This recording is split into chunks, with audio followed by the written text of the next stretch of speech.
Ya ayyuhalladzina amanu taqullaha haqqa tuqatih wa la tamutunna illa wa antum muslimun. Wa qala fi ayatin ukhra ya ayyuhalladzina amanu taqullaha wa tanzur nafsum ma qaddamat liqad wattaqullaha innallaha khabirun bima ta'malun. Wa qala fi ayatin ukhra hal yanzuruna illa ta'tiyahumul malaikah aw ya'ti rabbuka aw ya'ti ba'du ayati rabbika yawma ya'ti ba'du ayati rabbika la yanfa'u nafsan imanuha lam takun amanat min qablu aw kasabat fi imaniha khairan qul intaziru inna muntazirun. Wa qala Rasulullah sallallahu alaihi wasallam amin badiru bil a'mali shalihat fasatakunu fitan ka qita'il lailal muslim yasbihu rajulun mu'minan wa yumsi kafiran wa yumsi mu'minan wa yasbihu kafiran yabi'u dinu bi'aradi min ad-dunya al-mutamassiku yawma idin bidinika al-qabidi al-jamri al-hadis wa maqam sadaqallahu lazim wa salatu rasulika imam alaikum masyahidin.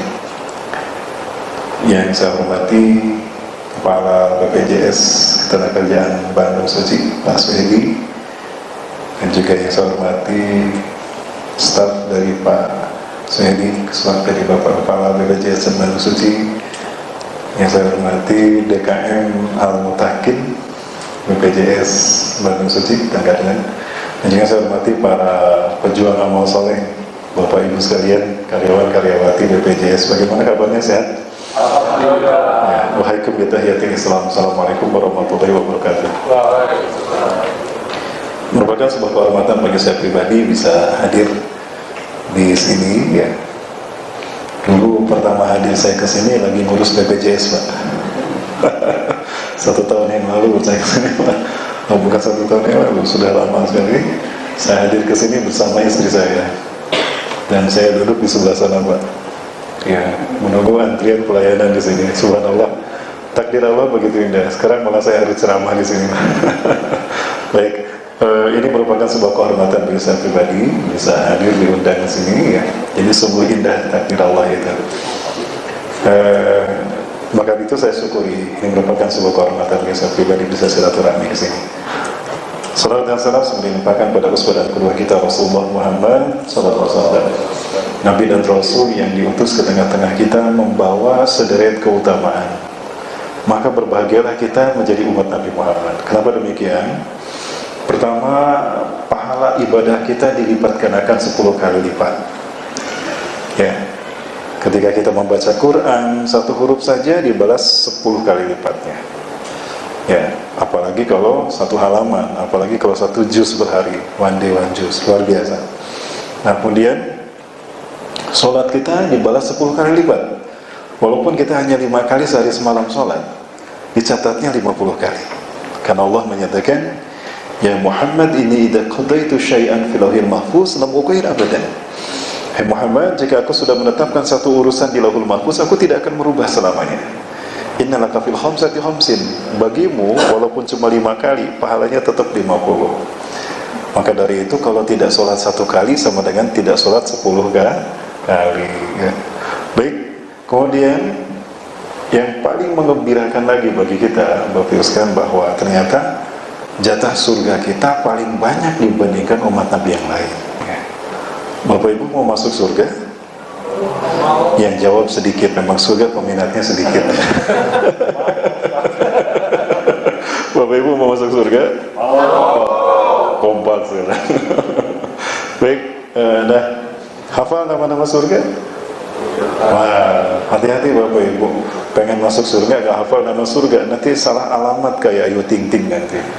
Di dunia bisa pakai Waze, bisa pakai Google Map.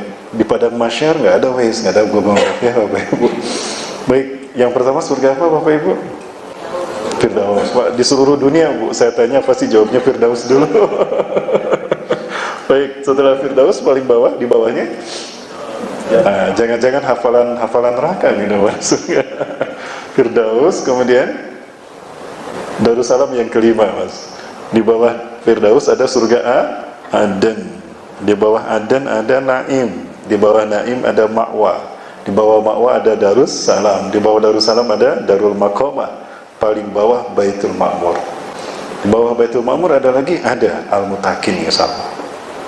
Ya, ambatakan ya, Pak Mendi. Kan kita dari masjid ya meraih surga. Ada meraih surga dari kantor bisa. Ya. Bagaimana kata Rasulullah, khairukum anfa'ukum linnas. Sebaik-baik kalian adalah yang paling bermanfaat bagi manusia. Makin bermanfaat kita bagi sesama, makin mulia kita di sisi Allah. Artinya jaminan surganya makin tinggi. Baik, tema kita kali ini adalah luar biasa, resolusi akhirat ya manusia. Benarkah kita generasi kekinian dan generasi akhir zaman? Iya. Saya jawab iya, kita harus mantap. Kenapa demikian? Rasulullah saja menyatakan begini. Oh, tadi belum dibahas ya. Jatah surga kita paling banyak ya. Nah, Rasulullah pernah ditanya sama Umar bin Khattab, "Ya Rasulullah, kam adadu ahlil jannah?" Ya Rasulullah, berapa sih jumlah ahli surga?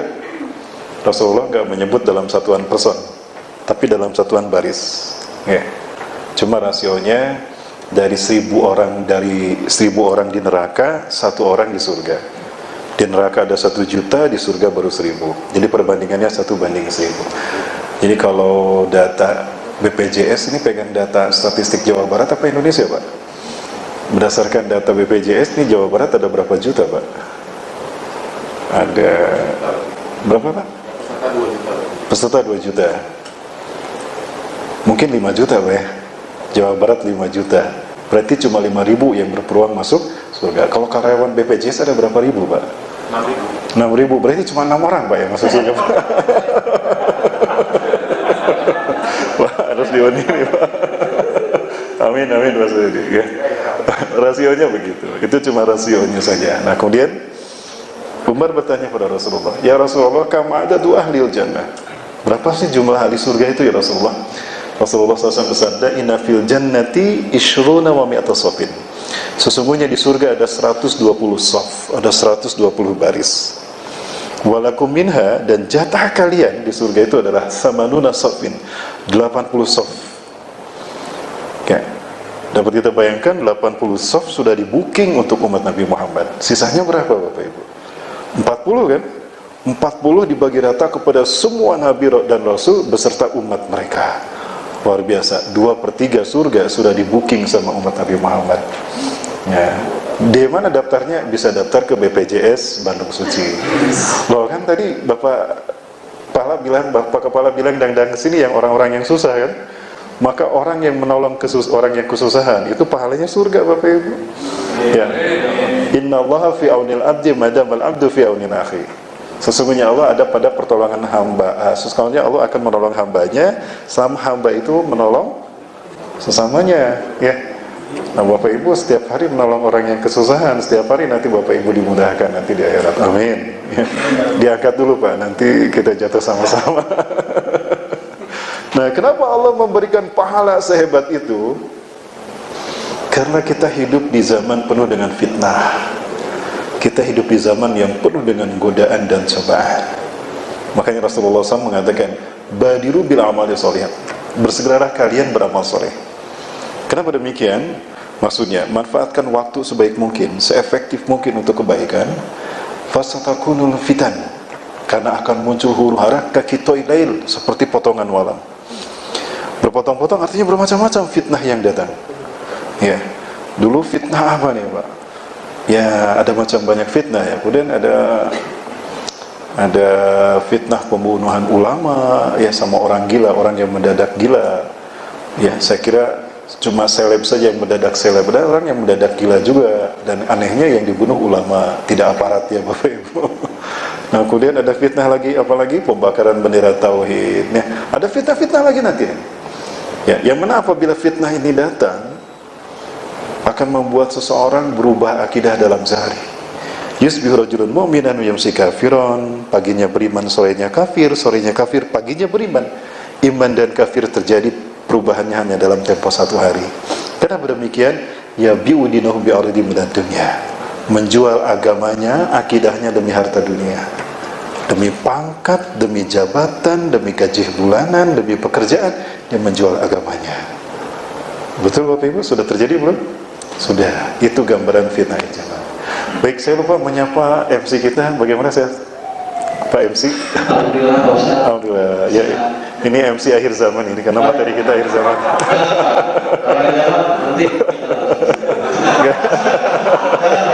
Ya, enggak, saya banyak yang menyebut Ustaz akhir zaman. Biasanya Ustadz akhir zaman, MC-nya MC akhir zaman juga. Generasi akhir zaman. Nah, betulkah kita ya? Belum siap. Oh, belum siap. Sudah menikah, Pak? Oh, belum dua. Ya. Saya doakan mudah-mudahan bisa sempat nambah, Pak ya. Amin. Boleh saya berdiri, Pak? Punten saya berdiri juga. Baik. Bapak Ibu dan Allah. Nah, betulkah kita berada di akhir zaman? Bukan di akhir zaman lagi. Kita dekat, bahkan kita berada di pintu gerbang kiamat. Ya, itu yang akan kita pertegas. Ya, Rasulullah SAW pernah bersabda begini, Bu istu ana masah kahatain. Jarak diutusnya aku dengan kejadian hari kiamat seperti telunjuk dan jari tengah. Wa huwa yuhala bainahuma qalilan. Rasulullah menjauhkan sedikit. Rasulullah mengatakan begini, itu 14 abad yang lalu. Hari ini kita mau bilang apa, Bapak Ibu? Kalau saya melipat jari tengah saya, artinya tinggal telunjuk. Ya, orang mengingatkan kan pakai telunjuk, artinya waspadalah.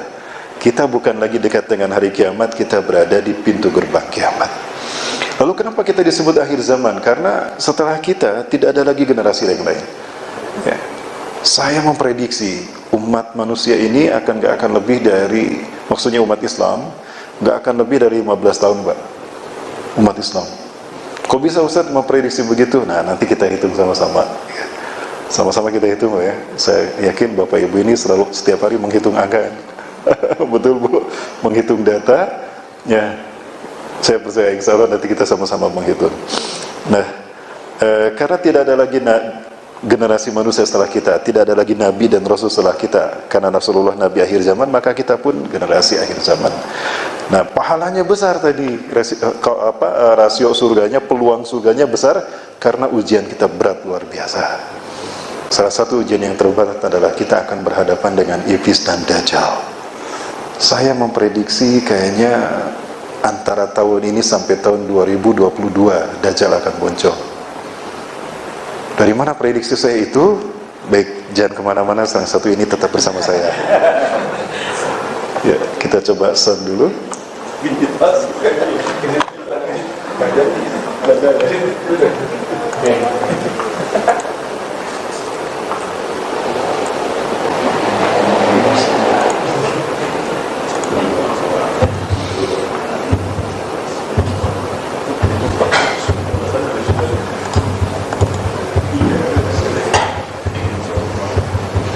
Pak, airnya ditampi, Pak. Dan sudah.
Ya, tayangan barusan karya sahabat saya, Dr. Abdul Halim dari KL, Kuala Lumpur. Ketika itu kami bertemu tahun 2010.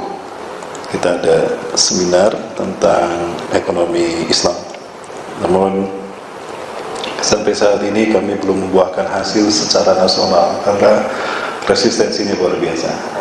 Ya, baik Bapak Ibu rahmati Allah. Nah, tadi yang kita lihat itu merupakan tanda-tanda akhir zaman. Ya, semuanya. Nah, tanda-tanda akhir zaman. Nah, semua itu sebetulnya mengingatkan kita tentang kebenaran hadis Rasulullah SAW. Ya. Nah, tanda-tanda itu sebetulnya bukan hanya membuat kita yakin kita berada di akhir zaman, tapi justru kita berada di pintu gerbang kiamat. Betulkah kita berada di pintu gerbang kiamat? Ada dua hadis yang saya temukan di dalam kitab An-Nihayah fil Fitan wal Malahim. Yang pertama, Rasulullah mengatakan, baina yaday sa'ah, di pintu gerbang kiamat, ya, sinina khawati'atan, akan muncul tahun-tahun penuh dengan tipu daya dan tipu muslihat. Jadi ciri kalau pintu gerbang kiamat sudah terbuka dan kita berada di tengah-tengahnya, apabila tahun-tahun kita penuh dengan tipu daya dan tipu muslihat. Indikatornya ada 3. Yang pertama, yukadzabu fiha shadiq, didustakannya orang-orang yang jujur, orang-orang yang berkata benar dibohongi, ya. Maka akibatnya apa? Yang kedua pun terjadi, wa yusaddaqu fihal kazib, maka dibenarkanlah para pendusta, para pembohong. Punten, sudah terjadi belum 1 dan 2 tadi? Orang yang benar didustakan sudah terjadi? Sudah. Para pembohong dibenarkan sudah terjadi? Sudah. Di mana? Di luar Nagreg, Bapak Ibu, bukan di Indonesia ya. Di luar Nagreg. Kemudian ketika yang berdusta ketika para orang yang benar dibohongi, ketika orang-orang yang berkata jujur didustakan, maka yang sebaliknya pun terjadi, para pembohong pendusta dibenarkan, maka yang ketiga pun pasti terjadi. Fayu'tamanu fil kha'in, para pengkhianat dipercaya, diangkat menjadi penguasa, diangkat menjadi pemimpin satu kaum atau pemimpin satu bangsa. Sudah terjadi? Agak berat saya bertanya, ya mungkin Bapak Ibu juga agak berat menjawabnya ya. Nah, jika 3 hal itu sudah terjadi, berarti kita berada di pintu gerbang kiamat. Jadi bukan dekat lagi nih hari kiamat, maka berada dari pintu gerbang kiamat. Saya kira resolusi kita harus lebih jauh lagi, lebih dalam lagi. Kenapa? Karena kita berada di pintu gerbang kiamat. Sehingga orientasi yang kita bangun bukan lagi orientasi dunia, tetapi orientasi akhirat. Ya, karena dunia sebentar lagi akan kita tinggalkan. Ya. Betulkah dunia ini sebentar lagi akan kita tinggalkan? Sekalipun kita berumur panjang, saya memprediksi kita tidak lebih dari 15 tahun. Ya, paling lama 15 tahun. Kok Ustaz bisa berani mengatakan begitu? Nanti kita lihat, atau kita hitung sekarang deh, boleh, Bapak Ibu ya? Oh, ini udah benar.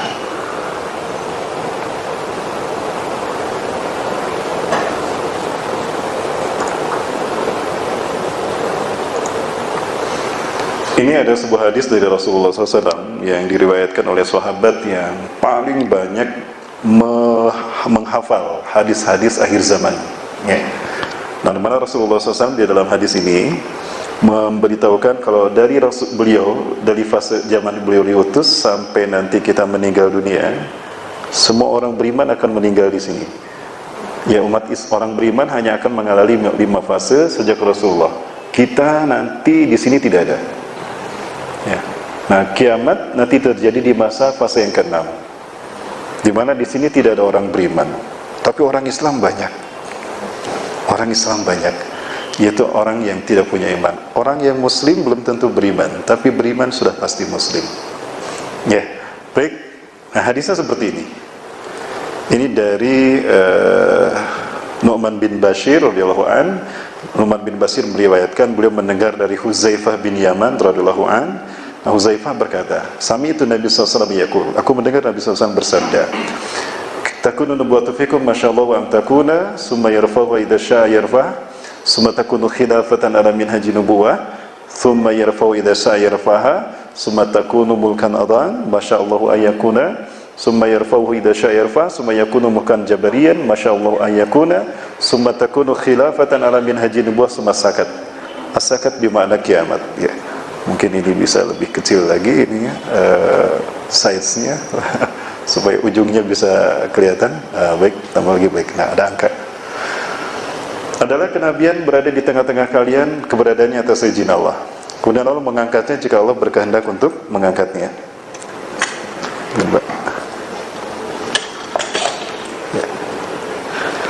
Kemudian adalah masa khilafah atas manhaj metode kenabian, keberadaannya atas izin Allah. Kemudian Allah mengangkatnya jika Allah berkehendak untuk mengangkatnya. Kemudian muncullah mulkan adhan. Ya, mulkan itu kerajaan. Jadi ada perubahan dari khilafah menjadi mulkan. Mulkan itu kerajaan. Adhan menggigit turun-temurun. Adanya atas izin Allah, kemudian Allah mengangkatnya. Jika Allah berkehendak untuk mengangkatnya, kemudian muncul bukal jabarian, keberadaannya atas izin Allah. Kemudian Allah mengangkatnya, kemudian muncullah khilafah ala minhaj nubuwah. Sumasakat, kemudian Rasulullah diam bermakna kiamat. Nah, tentang zaman kenabian. Kenabian ini berlangsung 23 tahun. Dari 610 sampai 632. Rasulullah SAW menjalankan tugas kenabiannya hanya 23 tahun. Ya. 13 tahun di Mekah digunakan Rasulullah untuk membangun syahsiah Islamiyah, individu-individu muslim, individu-individu bertauhid, individu yang beriman. Nah, 10 tahun di Madinah digunakan untuk mempersatukan individu tadi menjadi umatan wahidah, umat Islam. Nah, Rasulullah wafat di 632. Sumataqutu khilafatan ala minhaj nubuwah. Kemudian muncul kekhilafan yang itu jejak kenabian. Khilafah itu artinya pengganti kenabian, tapi metodenya masih metode Rasulullah, artinya berdasarkan Quran Sunnah. Nah, Rasulullah membatasi ini hanya 30 tahun. Al-khilafatu fi ummati salasuna sanah. Summa mulkun ba'da dzalik. Kekhilafan pada masa umatku hanya 30 tahun, setelah itu akan muncul kerajaan. Betulkah 30 tahun dari 632 sampai 61 Masehi? Betul. Ya, kita hitung. Abu Bakar 2 tahun. Umar 10 tahun. Berapa? 12. Utsman bin Affan 12 tahun. 24. Ali bin Abi Thalib cuma 6 tahun. 30 tahun. As-Safinah mengatakan fawajana salasina sanakum kalau Rasulullah. Aku mendapati mereka hanya 30 tahun sebagaimana hadis Rasulullah. Summa takunu mulkan adhan. Kemudian muncullah mulkan kerajaan adhan yang menggigit. Artinya turun-temurun. Kekuasaan itu berlangsung secara hereditas. Jadi kekuasaan berpindah dari ayah kepada anak. Hafal tidak Bapak Ibu? Dari anak kepada cucu, dari cucu kepada cicit, dari cicit kepada buyut, dari buyut kepada bau, dari bau kepada udag-udag, dari udag-udag kepada janggawareng, dari janggawareng kepada kait siwur, dari kait siwur kepada pancakaki, dari pancakaki kepada Pancasila. Terakhir Pancasila Bapak Ibu, ya. Nah, luar biasa. Walaupun terjadi perpindahan dari khilafah menjadi mulkan, ya, mereka masih berpegang teguh pada Quran dan Sunnah. Mereka masih berpegang teguh pada Quran dan Sunnah, maka Allah berkahi mereka. Tidak tanggung-tanggung 1262 tahun mereka berkuasa. Ya, ini suksesinya terjadi mulai dari dinasti Bani Umayyah. Bani Umayyah dimulai dari Muawiyah bin Abi Sufyan di Damaskus, Suriah. Kemudian dinasti Abbasiyah, dari dinasti Abbasiyah ke dinasti Mamaluk, ya, di Kurdi. Lalu Seljuk di Mesir juga. Seljuk hancur, diganti dengan Turki Utsmani. Dan Turki Utsmani berakhir di 1924. Maka tercatat umat Islam memimpin dunia sejak Rasulullah 3 periode. Ya, atau dari 610 sampai 1924, 1315 tahun. Terbayang 1315 tahun umat Islam berkuasa di muka bumi. Ada perang dunia terjadi? Tidak ada. Ada pembantaian terjadi? Satu bangsa dibantai oleh umat Islam? Tidak ada. Ya, artinya dunia damai sejahtera di masa umat Islam memimpin peradaban dunia. Bahkan sains dan teknologi lahir dari kaum muslimin. Bapak Ibu, siapakah ilmuwan pertama di dunia? Bukan orang Barat, bukan orang Romawi, bukan orang Eropa, tapi orang Islam. Bapak Ibu punya HP kan? HP Bapak Ibu ada kameranya. Kamera itu bahasa Arab, komroh. Lensa yang digunakan adalah lensa obskuler. Siapa yang menemukannya? Ibnul Haytham, 1000 tahun yang lalu. Ketika itu Barat perang koloni, perang antar koloni, benar antar bangsa. Umat Islam sudah mengenal sains dan teknologi, sudah terjadi revolusi ilmiah saat itu. Ya, kemudian ada bapak matematika Al-Khwarizmi, ya, the inventor of number zero. Beliau adalah penemu angka 0. Kita punya hutang budi sama beliau. Kebayang Bapak Ibu, jasanya luar biasa. Beliau menemukan aritmetika dan angka 0. Kebayang kalau kita tidak punya angka 0 sampai hari ini, punya uang segepok ini gak ada angka 0-nya, punya nilainya gak ada artinya. Ya. Tidak punya 0. Kalau kita nggak punya 0, kita nggak punya uang, Bapak Ibu. Nah, betapa luar biasanya. Tapi siapa yang tahu kalau Al-Khawarizmi penemu matematika? Karena namanya ilmunya dipelajari sama Barat, diganti namanya menjadi algoritma. Kalau mendengar algoritma nggak akan kebayang Al-Khawarizmi. Ya. Kemudian Bapak kedokteran dunia, Ibnu Sina. Beliau menjadi dokter pribadi di usia para remaja kita tawuran. Pada saat remaja kita galau, ya, 18 tahun, beliau menjadi dokter pribadi Khalifah Ma'mun bin Harun Ar-Rasyid, Bapak Ibu. Dan beliau membukukan ilmu kedokterannya, Qanun At-Tib atau Masterpiece of Medicine, itu di usia beliau 20 tahun. Karyanya dipelajari oleh Eropa selama 500 tahun. Bayangkan, itu dibuahkan oleh pemuda berusia 20 tahun. Ini ciri-ciri pemuda Islam itu produktif dan berjaya di usia belia. Banyak semuanya. Kenapa demikian? Karena mereka belajar dengan kurikulum yang benar.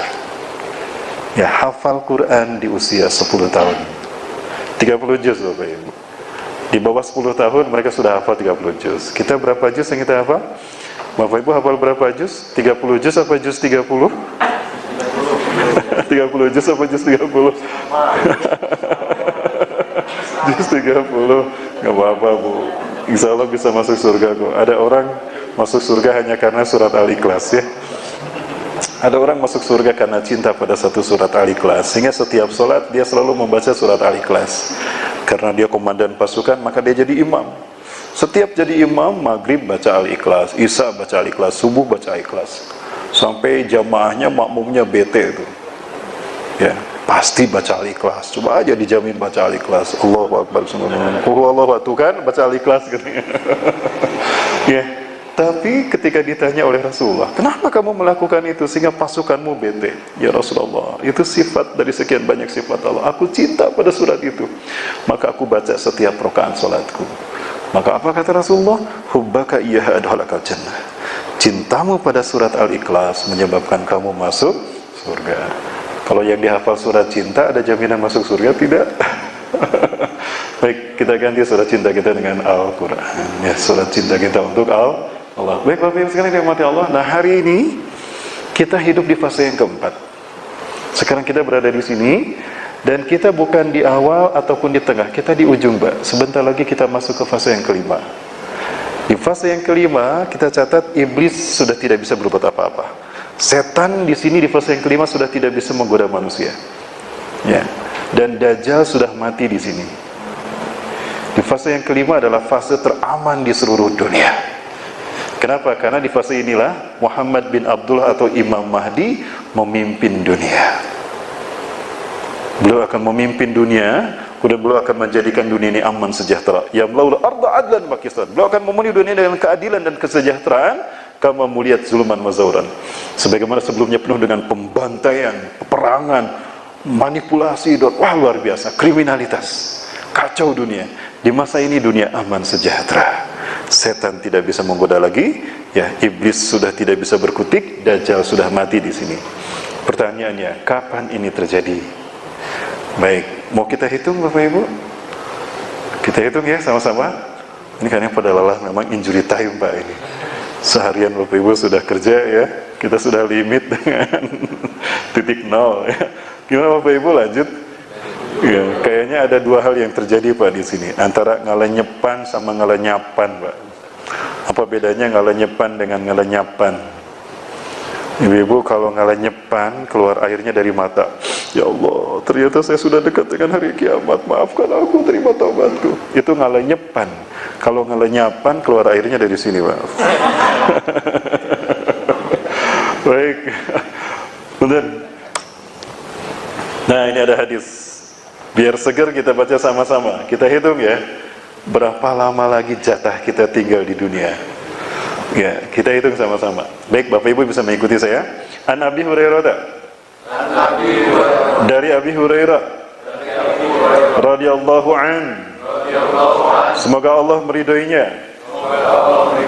Qala, beliau berkata, Qala, telah bersabda Rasulullah sallallahu alaihi wasallam,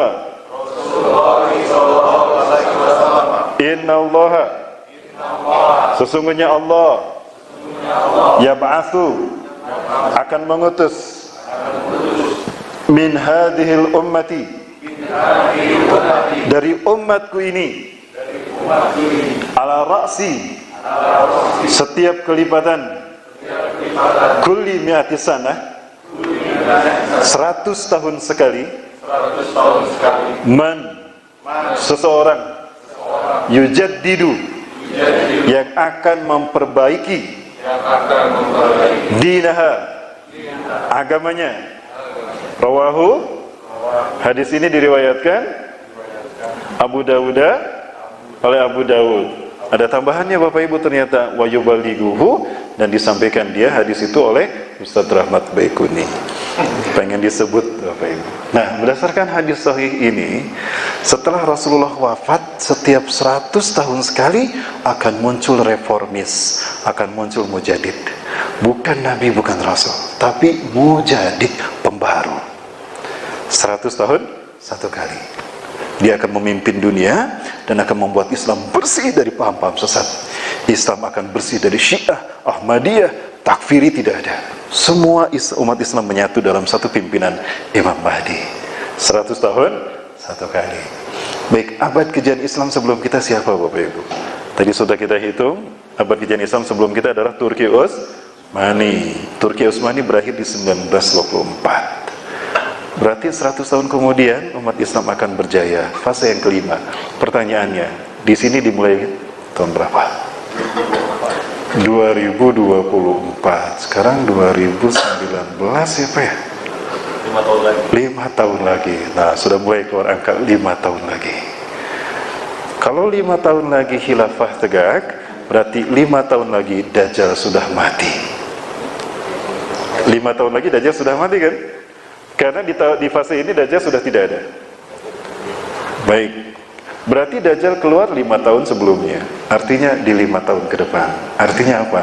5 tahun ke depan adalah zaman tersulit bagi kita Bapak Ibu, untuk kita hidup di muka bumi.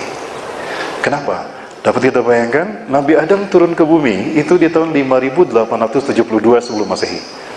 Saya dapatkan angka ini satu dari buku Qisasul Anbiya Al-Hafiz Imam Ibnu Katsir rahimahullah, atau Tarikh Tabari, Imam itu At-Tabari. Kemudian juga kitab Atlasut Tarikhul Anbiya wal Mursalin, Syekh Syamil bin Abdullah Al-Maghluz menyebutkan semua sepakat Nabi Adam turun ke muka bumi di Hindustan, di Nepal, di Mount Everest, Himalaya. Kenapa saya katakan demikian? Karena kalimatnya fi makanin a'la fawqal ardi, di tempat tertinggi di muka bumi. Itu kan Himalaya.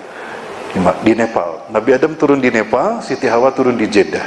Terpisah 100 tahun, dipertemukan di Padang Arafah. Makanya kita wukuf di Padang Arafah, mengenang pertama kali pertemuan ibu bapak kita di muka bumi. Iblis Ajazil, nama aslinya Ajazil, satu jin dari suku Al-Haris, diturunkan di Irak, di Dastamaisan, dalam wujud seekor ular besar, bertanduk, ya, kemudian bersayap, bercakar, bisa mengeluarkan api dan bisa berbicara. Ular apa Bapak Ibu? Ular naga. Dari situlah sejarah ular naga ada. Kebayang dengan satu naga dunia gonjlung luar biasa. Apalagi di Indonesia 9 naganya. Mau tergenjleng gimana Indonesia? Naganya ada 9. Baik Bapak Ibu rahmati Allah. Nah, 5 tahun ini, sekali lagi, bayangkan, dari Nabi Adam kan turun 5872 sebelum Masehi. Berarti, dari Nabi Adam ke kita, belum menyampai angka 8000 tahun. Terbayang, 8000 tahun peradaban manusia di muka bumi, tersisa 5 tahun lagi. Dapat kita bayangkan, Iblis dan Dajjal kerja keras, habis-habisan. All out mereka. Kenapa? 5 tahun lagi. Maka jangan heran, kalau di 5 tahun ini di zaman kita, kecebong bermunculan. Ya, karena sebentar lagi. Nah, kecebong itulah mereka yang tinggal di sini. Yang tinggal di sini adalah mereka yang manusia terburuk di muka bumi. Inna syiraran nasil ladina ja'atuhumus sa'atu baghtatan. Seburuk-buruk manusia di muka bumi adalah orang-orang yang kiamat datang kepada mereka. Para sahabat bertanya, "Alaysa fil muslimun ya Rasulullah?" Apakah tidak ada orang Islam saat itu? Banyak orang Islam. Banyak orang Islam. Lakinnal imanhum la yujawidu hanajirahum. Tapi iman mereka tidak sampai ke tenggorokan, jangankan ke hati. Tenggorokan saja tidak tersentuh oleh iman mereka. Iman mereka ada pada pangkat, iman mereka ada pada jabatan, iman mereka ada pada gaji bulanan. Mereka jual agamanya demi dunianya. Ya bi'udinu bi'ardi minat dunia. Fitnah akhir zaman ini bukan milik para kiai iman, bukan. Demi Allah, bersama saya ada orang-orang yang dulunya gestrek, Pak. Ekstasi, moonraker, briges. Mereka tadinya kaum marginal, sekarang mereka berada di masjid bersama kami. Tapi kami berhadapan dengan kiai. Banyak kiai-kiai yang pindah ke tetangga sebelah sekarang. Kenapa? Karena pangkat jabatan dan gaji bulanan. Ada guru saya apa harus saya sebutkan namanya? Bapak Ibu kenal Ustadz Bahtiar Nasir? Ya, Ustadz Bahtiar Nasir ini sempat dilarang ceramah di satu daerah. Kok boleh pokoknya ceramah di Masjid Agung itu. Kebetulan minggu berikutnya jadwal saya di masjid yang sama. Ya, begitu saya datang, malamnya karena pengajiannya ba'da subuh, malamnya saya sudah di daerah itu. Panitianya bilang sama saya, "Ustadz, ketemu sama saya." "Ketemu gimana?" "Ketemu Ustadz, kenapa UBN dilarang ceramah?" "Kenapa kok gitu?" "Punten Bapak Ibu, ternyata ada seseorang datang, tah 2 miliar halangan UBN gak boleh ceramah. 2 miliar untuk menghalangi UBN ceramah." "Siapa Pak?" "Ada." "Itu yang nerimanya siapa?" "Yang nerima itu gelarnya kiai." Yang nerima itu gelarnya kiai. Nah, kata Rasulullah, banyak orang Islam di sini, tapi iman mereka tidak sampai ke hati, apalagi ke hati. Tenggorokan saja tidak tersentuh oleh iman mereka. Itu tadi, mereka menjual imannya demi dunia. Bapak Ibu, dan kemudian yang mengerikan lagi kata Rasulullah, "Wa asyarru minhum al-ulama." Dan yang paling buruk dari mereka adalah ulama. Allahu Akbar. Yang paling buruk kata Rasulullah ulama. Cuma bedakan dengan ulama yang lurus. Bagaimana membedakannya? U-nya agak lama. Ulama. U-nya lama gitu ya. Yaitu du'atun ala abwabi jahannam kata Rasulullah. Ulama-ulama yang berdiri di pintu neraka jahannam. Loh, kok ada ulama di pintu neraka? Iya. Mereka tidak berdiri di pintu surga, di pintu neraka jahannam. Man ajabahum kadzafuhum fiha. Barang siapa yang memenuhi panggilan mereka, surat mereka, maka ulama tidak akan menjerumuskannya ke dalam neraka. Sifhum lana ya Rasulullah. Sebutkan ciri-ciri mereka itu ya Rasulullah. Hum min jildatina. Mereka kulitnya sama dengan kita. Ulama kan, pakai peci, pakai gamis, wajahnya bahkan wajah Arab. Tapi apa? Ketika ceramah dia bilang begini, jilbab itu bukan syariat Islam, itu budaya Arab. Andaikan Islam turun di Yogyakarta, pasti jilbabnya kebaya. Itu Bu. Kiai ini ceramahnya seperti itu. Oh, jilbab bukan syariat Islam, tapi jilbab budaya Arab. Lah kalau jilbab turun di Jogja, jilbabnya kebaya. Saya nggak habis pikir, kalau Islam turun di Irian Jaya, jilbabnya kayak gimana Pak? Bu, koteka apa koteka jilbabnya? Bagaimana kok sang profesor pakar ahli hadis, ahli tafsir ini berkata seperti itu? Ya, ulama yang menyuruh bukan pada pintu surga, tapi pada pintu neraka. Yahduna bi ghairi hadi. Mereka memberikan petunjuk bukan dengan Quran. Wa yastanuna bi ghairi sunnati, dan mereka memberikan sunnah bukan dengan sunnahku. Ulama-ulama macam ini sudah banyak Bapak Ibu. Hati-hati Bapak Ibu sekalian. 5 tahun kita ini zaman yang tersulit. Baik. Sekarang kalau saya potong lagi 5 tahun ini saya potong jadi 3 tahun. Jadi 3 tahun lagi Bapak Ibu. Ya. Kok bisa 3 tahun? Baik. Saya sampaikan hadis Rasulullah SAW.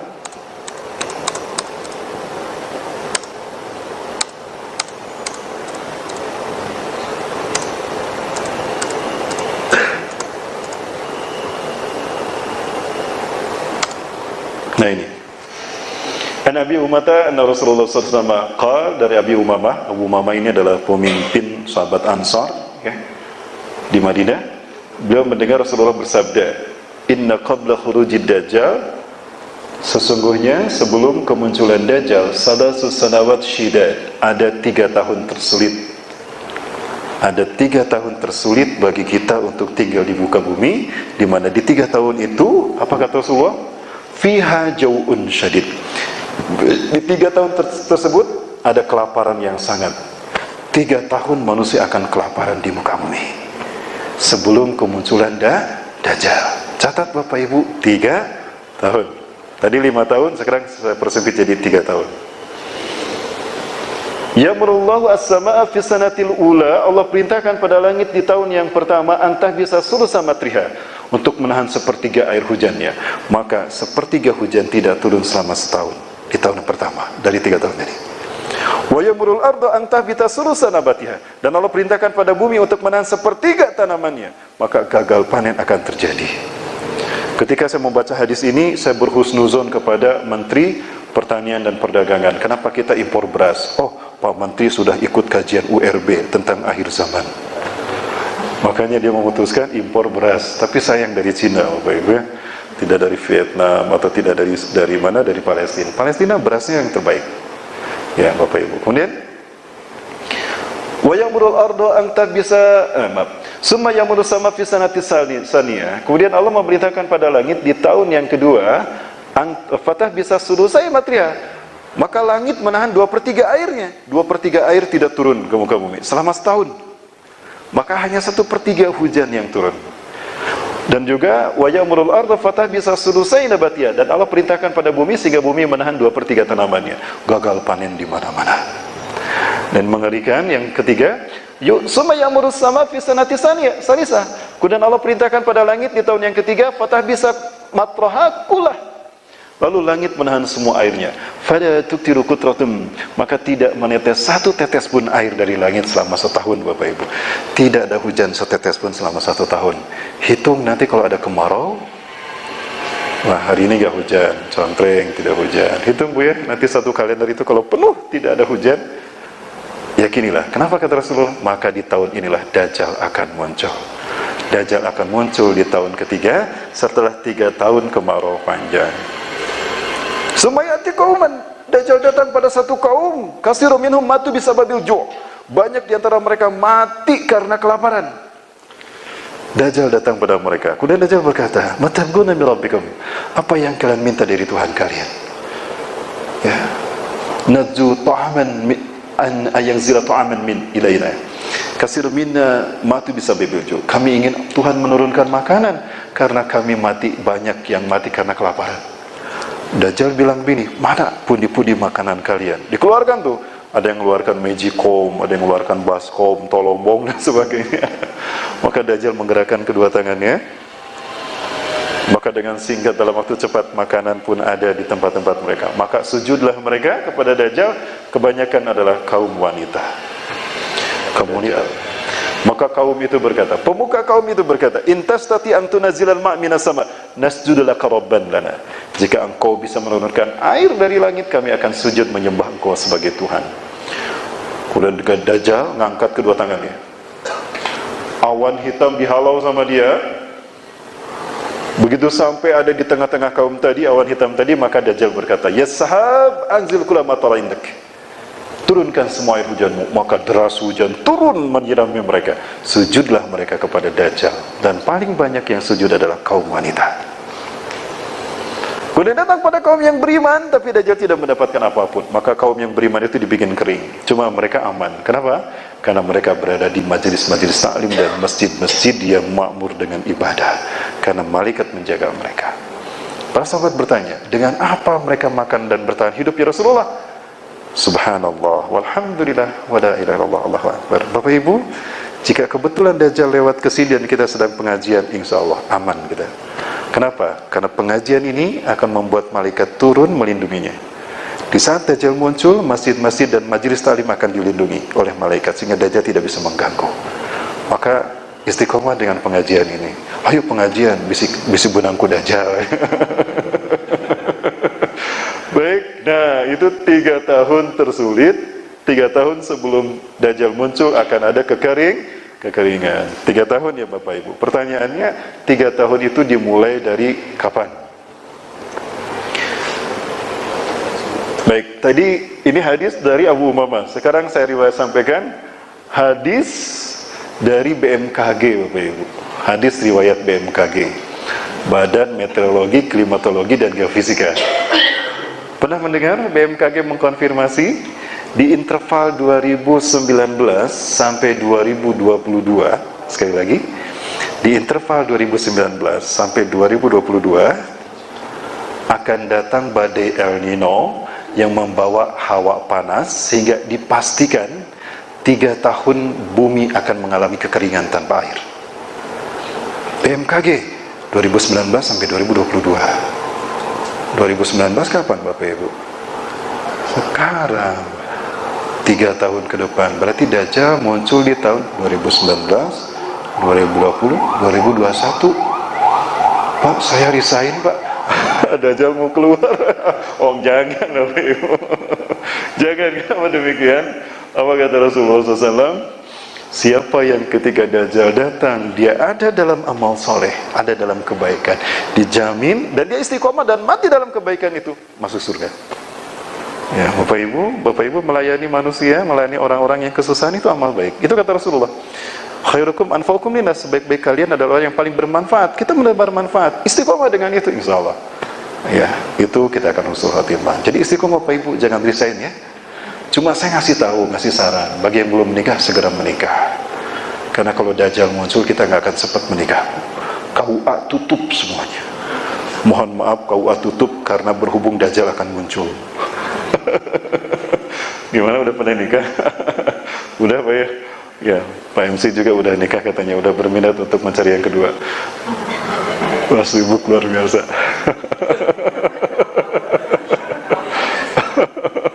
Oh enggak, punten.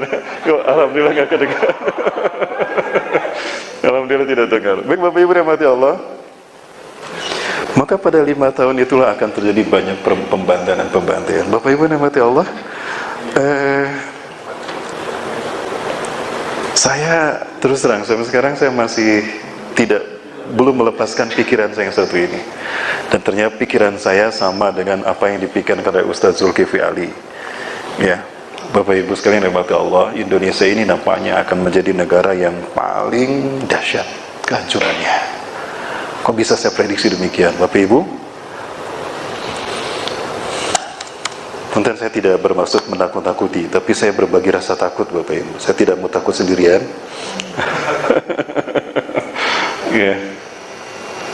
Oke, ini ada satu peristiwa yang menarik. Masih ada waktu? Pak MC masih ada waktu? Masih sampai maghrib. Oh, sampai maghrib. Maghrib jam 6:30 ya? Iya, alhamdulillah. Sebetulnya maghrib itu apabila matahari tenggelam, bulatannya sudah tidak lagi terlihat di ufuk barat, kemudian yang ada rona merah. Nah, selama langit merah itulah waktu maghrib. Ya, saya seringkali menyampaikan untuk memperbaiki pelaksanaan ibadah sholat. Kita kembalikan pada Quran dan Sunnah, ya insya Allah. Nah, jam 6:30 ya? Sebelum 6:30.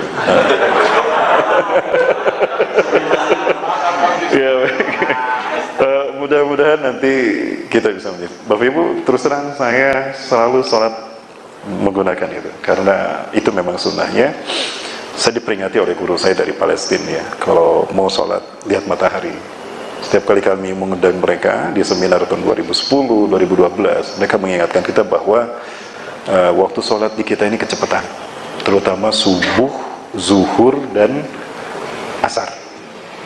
Maghrib karena sudah bisa kita lihat itu ya, ufuk ya. Nah, kalau di ufuk sudah gelap semua, itu waktu sholat isya. Baik Bapak Ibu, kok jadi saya ceramah itu ya, mohon maaf Bapak Ibu sekalian. Ini ada satu tayangan yang mudah-mudahan ini menggugah kita Bapak Ibu.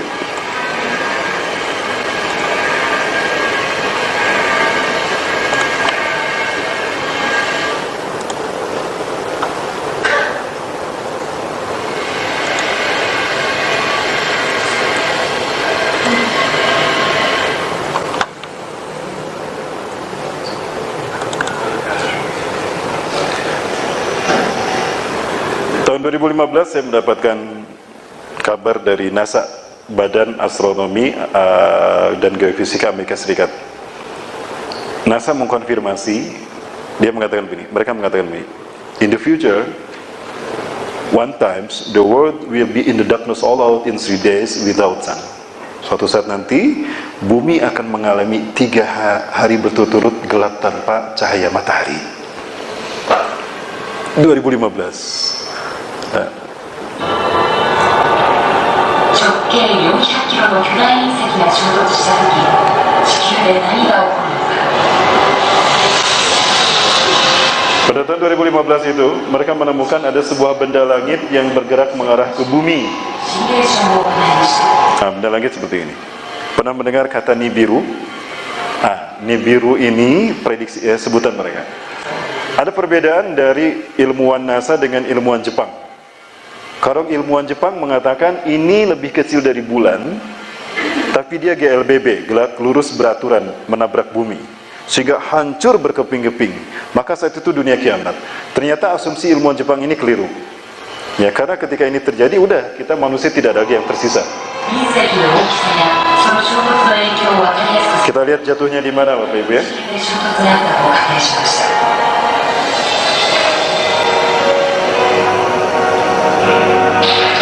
400キロといえば本州の幅を超える大きさです。 Nah, coba kita lihat. Sebentar Bapak Ibu, kira-kira jatuhnya di mana ini? 大きさです。 Nah, ini Itenas ya Bapak Ibu ya. Ada BPJS di sini. Apakah di Jalan Suci ini jatuhnya?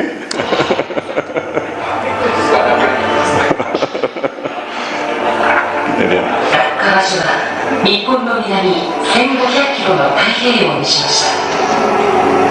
隕石の速度は時速7万2000キロ。しかし隕石があまりに巨大なため不気味なほどゆっくりに見えます。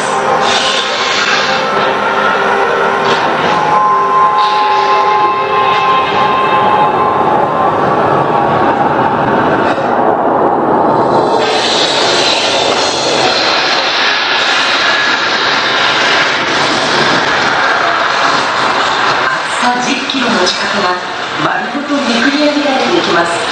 地殻津波と呼ばれています。地殻津波に取り付いた水深4000メートルの海もまるで水川のように見えます。一辺が1キロもある巨大な破片が巻き上がります。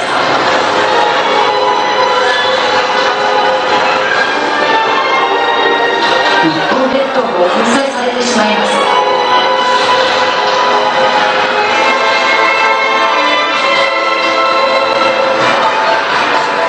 砕かれた破片は高さ数千キロ、大気圏を突き抜けて宇宙。 Di mana salat berjamaahnya? Di Aleppo, masjid bermenara putih. Ya, seperti apa masjid yang bermenara putih? Nanti saja Bapak Ibu saya perlihatkan. Nah, dan ini terkait dengan Palestina dan Suriah. Saya sudah bertanya kepada beberapa syekh ketika berkunjung ke sana, termasuk Ketua Rabitah Ulama Palestina, Syekh Ali Yaqub Al-Abbasi, tentang merah putih. Jawaban beliau membuat saya menangis. Kemudian setelah sholat asar, kami diundang audiensi oleh Syekh Yusuf, beliau adalah Imam Masjidil Aqsa. Kami pun bertanya pada beliau tentang merah putih. 5 ulama ini menjawab hal yang sama, bahwa merah putih itu adalah Indonesia. Maka jangan heran kalau sekarang kita banyak diombang-ambing dengan kemelut politik, karena kita sedang dipertaruhkan. Kenapa? Karena yang akan memimpin kebangkitan Islam di akhir zaman ini adalah Indonesia. Allahu Akbar. Baik. Mudah-mudahan ini bisa terbukti dan kita betul-betul dipilih Allah. Baik, barangkali itu dulu. Saya kembalikan waktu saya kepada Pak Subuh. Pak Subuh. Betul Pak Subuh. Kalau Allah senantiasa ditaati dan jangan dimaksiati. Sederhana sekali. Sederhananya taat itu laksanakan perintah Allah. Sholat laksanakan, perintah Allah laksanakan. Maksiat melanggar larangan Allah atau meninggalkan perintah Allah. Yang kedua, ayyushkara fala yukfar. Bersyukurlah kepada Allah selalu dan jangan Allah kufuri. Apa itu syukur? Istimalu ni'matu minallah lam yardallahu an. Menggunakan semua karunia Allah dalam jalan yang Allah ridhoi. Kita punya ilmu, kita gunakan jalan Allah. Kita punya harta, gunakan di jalan Allah. Jangan dikufuri. Kufur artinya menggunakan karunia itu di jalan yang Allah murkai. Yang terakhir adalah ayyuzkara fala yunsa. Hendaklah Allah senantiasa diingat dan jangan dilupakan. Jika tiga hal ini ada pada kita, layak kita disebut takwa dan siap-siap masuk surga. Amin. Itu barangkali. Dan kematiannya mudah insya Allah. Ya. Ya, spesial Ustaz, ini ada pertanyaan khusus dari Bapak Kepala Kantor Cabang kami. Oh iya, maka. Pak Kantor memberikan pertanyaan. Maka Pak, silakan. Assalamualaikum Pak Ustaz. Waalaikumsalam warahmatullahi wabarakatuh. Ya. Setelah dengar tadi Pak, mudah-mudahan rekan-rekan termasuk saya bertambah di manis akhirat. Amin Pak insya Allah. Dan saya gini, dia sebab orang meninggal itu dari pihak keluarga sudah kesan-kesan saya kaitan dengan hutang piutang itu dapat mau keluarga dari sini misalnya di rumah ini misalnya apa hutang yang itu apa hutang Pak, itu bisa dibalaskan. Kedua Pak, kaitan yang tadi Pak, mungkin 5 tahun ke depan akan terjadi kiamat misalnya. Ini teman-teman ada yang hutang rumah Pak, rumah itu Pak, Pak 15 tahun berarti dia punya hutang Pak. Itu gimana Pak? Terima kasih. Iya, baik.